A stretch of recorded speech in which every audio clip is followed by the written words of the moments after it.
No último domingo foi Dia dos Pais, e eu quero começar com uma pergunta que talvez seja desconfortável, mas extremamente importante.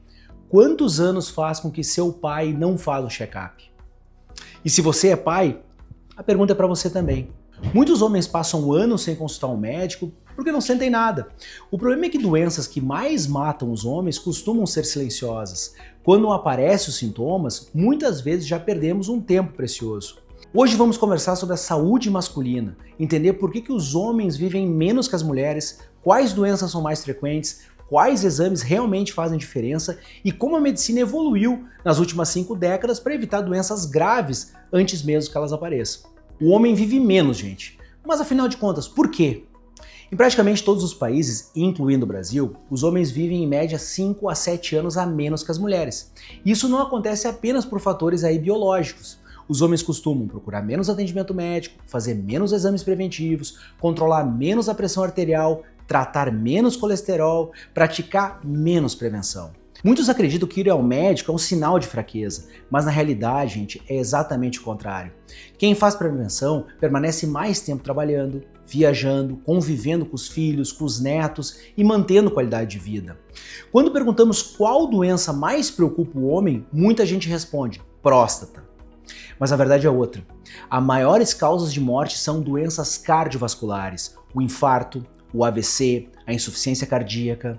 Elas continuam sendo responsáveis por cerca de 1/3 das mortes masculinas e possuem fatores de riscos bem conhecidos: pressão alta, diabetes, colesterol alto, obesidade abdominal, sedentarismo, tabagismo. O mais impressionante, gente, é que todos podem ser identificados muito antes do primeiro infarto. O segundo, gente, o segundo é o câncer. Entre eles, próstata, pulmão, intestino, fígado.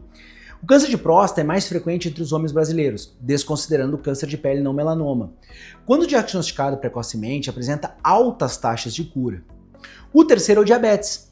Hoje o diabetes cresce junto com o excesso de peso. Muitos pacientes descobrem apenas após perda de visão, infarto, insuficiência renal, neuropatia. Tudo isso poderia ser identificado anos antes com um exame simples. E em quarto, gente, vem a saúde mental. Outro problema pouco discutido. Depressão, ansiedade, burnout, abuso de álcool. Os homens ainda procuram pouca ajuda psicológica, aumentando inclusive o risco de suicídio. Nos últimos 50 anos, gente, a medicina mudou profundamente. Na década de 70, o conceito de prevenção era bastante limitado. Grande parte das doenças era descoberta apenas quando produzia sintomas. Hoje o cenário é completamente diferente. Temos exames capazes de detectar alterações anos antes de qualquer manifestação clínica. Exemplo? Pressão alta pode ser identificada antes do primeiro AVC. Colesterol alto antes do primeiro infarto. Diabetes antes das complicações. Câncer de intestino pode ser prevenido retirando pólipos durante uma colonoscopia. Tomografia cardíaca permite identificar cálcio nas artérias, mostrando o risco cardiovascular antes de um evento. A ressonância magnética e a tomografia evoluíram enormemente, permitindo diagnósticos muito mais precoces e precisos. Os exames laboratoriais também se tornaram mais complexos, completos, rápidos e acessíveis. Hoje não esperamos mais a doença aparecer. Aliás, buscamos impedir que ela aconteça. E quais exames fazem parte de um check-up? Gente, um check-up nunca é igual para todos. Ele depende da idade, histórico familiar e fatores de risco. Mas alguns exames costumam fazer parte da avaliação do homem maduro. A avaliação clínica, gente, em consulta, continua sendo o exame mais importante. É nela que o médico identifica riscos individuais.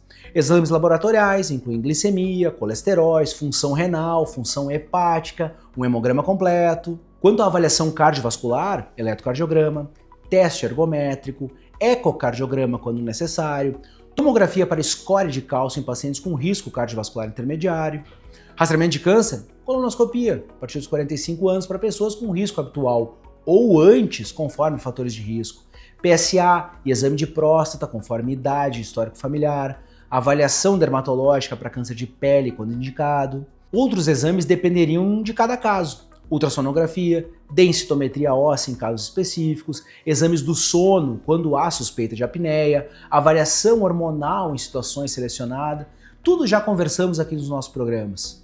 E existe também, gente, um aspecto muito pouco comentado, que é o impacto econômico da prevenção. A prevenção também reduz custos. Tratar pressão alta custa muito menos que tratar um AVC. Controlar o colesterol custa muito menos do que uma cirurgia cardíaca. Retirar um pólipo durante uma colonoscopia custa muito menos do que tratar um câncer avançado de intestino. Além do impacto financeiro para os sistemas de saúde, há ganhos enormes para as famílias. Menos internação, menos afastamento do trabalho, mais autonomia, mais qualidade de vida, mais anos vividos com saúde. E eu quero terminar, gente, fazendo novamente aquela pergunta do início. Quantos anos faz com que seu pai não faz um check-up? Talvez essa conversa seja um incentivo que ele precisava. E se você, que é homem e sempre diz que está tudo bem, lembre-se, muitas das doenças mais graves começam em silêncio. O verdadeiro objetivo do check-up não é encontrar doenças, é evitar com que elas apareçam ou descobri-las cedo, quando ainda podemos tratá-las com muito mais eficácia. Cuidar da própria saúde, gente, não é apenas um ato de autocuidado. É um compromisso com quem ama você e espera tê-lo presente por muitos anos. Compartilhe esse programa com seu pai, seu irmão, seu marido ou aquele amigo que nunca vai no médico. Às vezes um simples check-up pode representar muitos anos a mais de vida.